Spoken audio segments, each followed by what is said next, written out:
Bonjour et bienvenue à ce troisième numéro de notre coaching sur les 10 commandements pour vivre un couple heureux. Aujourd'hui, je vais t'expliquer le troisième commandement. Trouve quelqu'un qui te ressemble. Parce que vivre en opposé finit par coincer sur le long terme. Retiens ça. Ça finit toujours par coincer, tôt ou tard. Alors, le vrai bonheur dans le foyer ou dans un couple réside dans le fait de partager les mêmes priorités et les mêmes objectifs. Les objectifs de vie avec ton partenaire. Je veux vraiment le dire avec mon cœur. Donc, ici, on communique de cœur à cœur. Le vrai bonheur, ton vrai bonheur, réside dans le fait de partager les mêmes priorités et les mêmes objectifs de vie avec ton partenaire.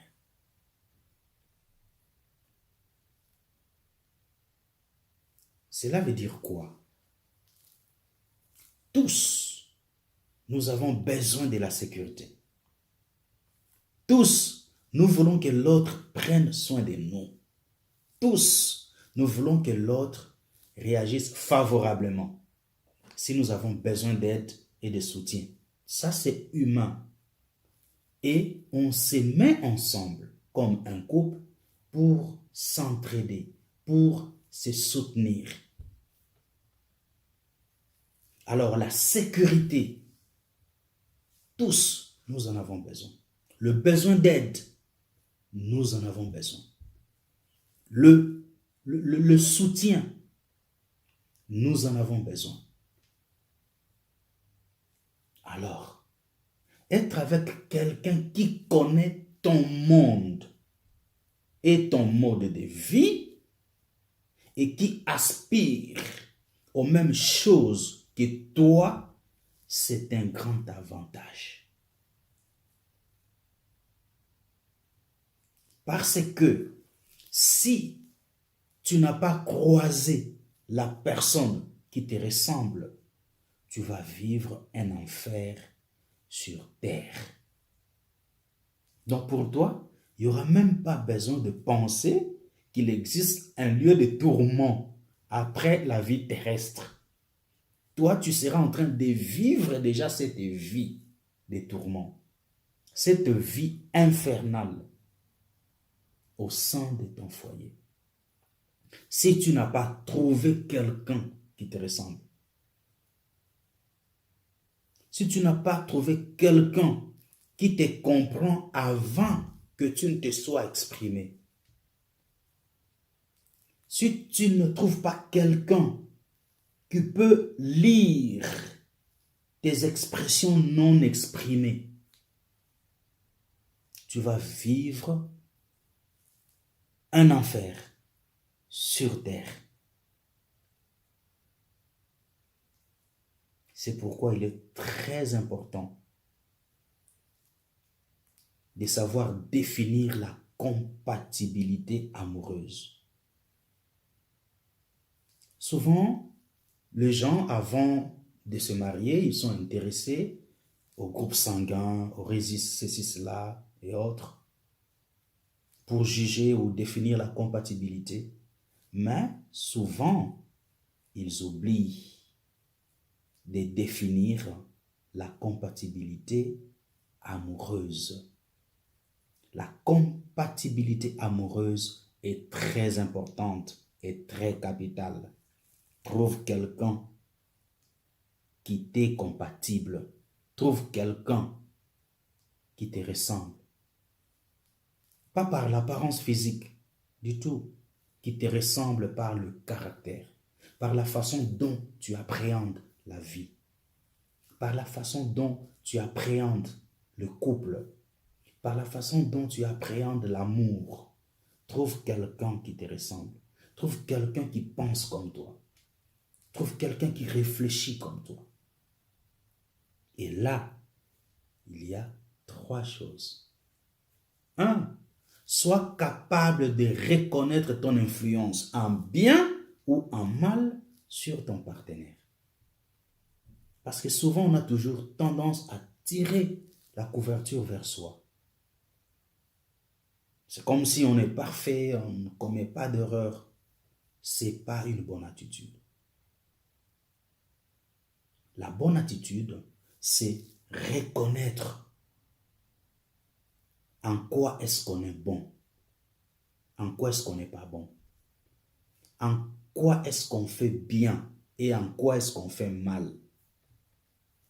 Donc, tu dois être capable de reconnaître ton influence en bien ou en mal sur ton partenaire. Il ne faut pas toujours l'accuser. Il ne faut pas toujours dire, c'est lui, c'est elle.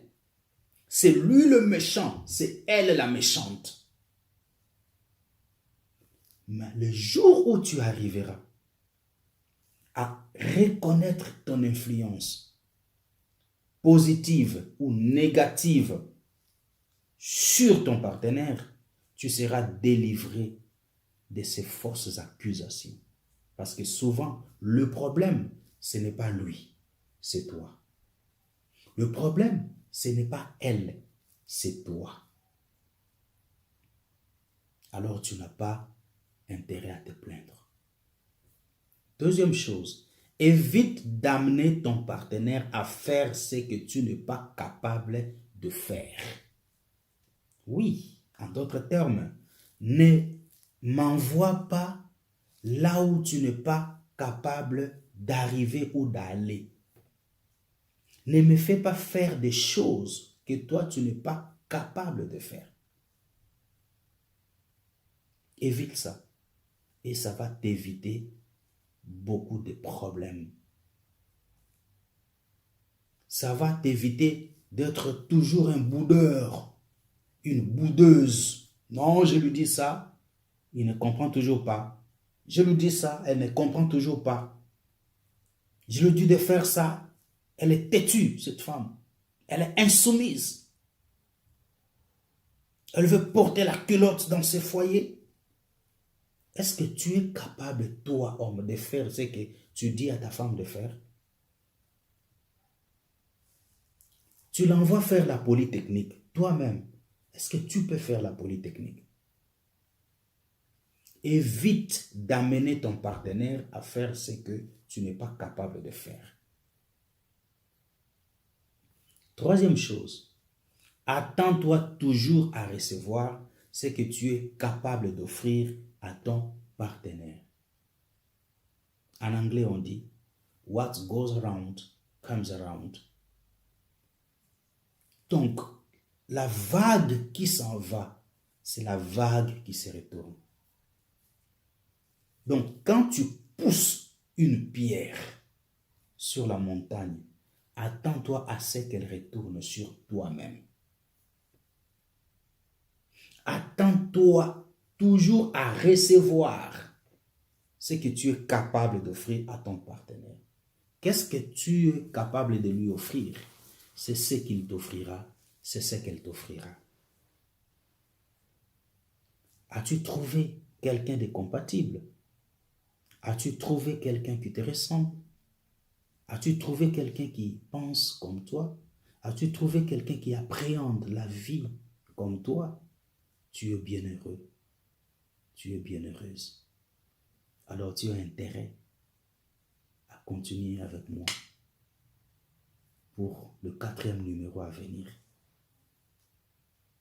Et je sais que tu es déjà en train de te retrouver et tu ne vas pas le regretter. Alors ça a été un plaisir pour moi de cheminer avec toi, avec ces numéros. Je te quitte en te disant, prends bien soin de toi et j'ai le plaisir de te revoir bientôt et très bientôt. Merci.